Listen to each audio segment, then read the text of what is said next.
a member of this house collect basic salary of 2.5 per month, furniture allowance 7.5 million per month, newspaper allowance 1.2 million per month, wardrobe allowance 621,000 per month, recess allowance 248,000 per month, accommodation allowance 4.9 million per month, utility allowance 828,000 per month, personal assistant allowance 621,000 per month. I hope everybody have heard what the senator read out, because many Nigerians feel that all is well and all is normal, and that is how it should be. All this money he read out this year can pay, if gathered, can pay a minimum wage of 500,000 naira to the Nigerian workers. It can set up a minimum wage of 500,000. In a country that are always borrowing. Even this money they are sharing is being borrowed. A country that can never execute one single project for a whole 8 years in office is quite unfortunate. All these senators that are sharing all this money, most of them are not in Nigeria. They don't know what the common man is passing through in Nigeria. Most of them are living in America with their families. Some are living in UK with their families. They don't know what is happening in Nigeria. I pity the so-called masses, over 300 million people. Weak, so weak to act. They cannot stand up for their rights, for what is necessary. A country that cannot pay a minimum wage of $50, it is very, very bad. Common $50, Nigeria cannot pay a minimum wage of $50, but they are sharing hundreds of thousands among the political gang. All they are there for is for their interest.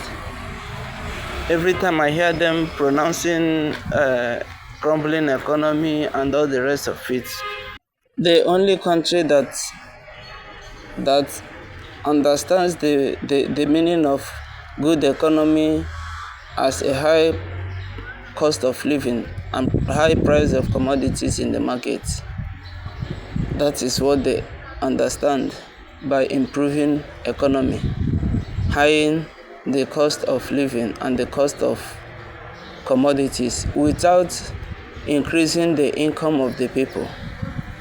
It is very shameful. It is very shameful that the Nigeria political seats are being occupied with men, educated men without wisdom. It's obvious that even the masses don't know the difference between wisdom and education. Once someone speaks big grammar, they believe that that person is good to go. In leadership, it requires more of wisdom, not education.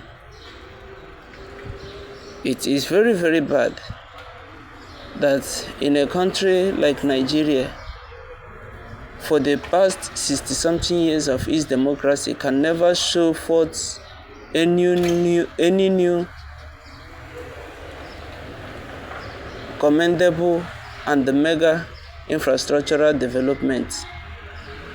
When you talk about development, some myopic and daft, empty-brain citizens will begin to qualify Nigeria's development with that of individuals' investments and contributions. Individuals has a role to play in a country, government has a role to play. But it's obvious that the government doesn't know its work.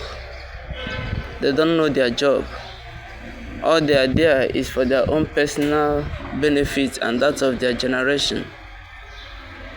They forgot that that money they are packing for their generations to come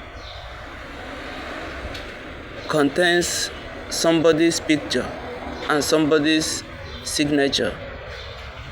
Leave a legacy that you will be remembered in future. Maybe certain notes will be printed with your picture and your signature. The conscience of our politicians today are dead. They are using dead conscience. They don't value humanity. The money they should use to serve humanity, they are just packing it for the generation that they doesn't know if they will exist or not. Oh, it is so painful. It is very, very bad. I pray that God will give Nigerians the insight, the ability, and the wisdom to know that they are lacking behind. If only they can swallow their pride and learn from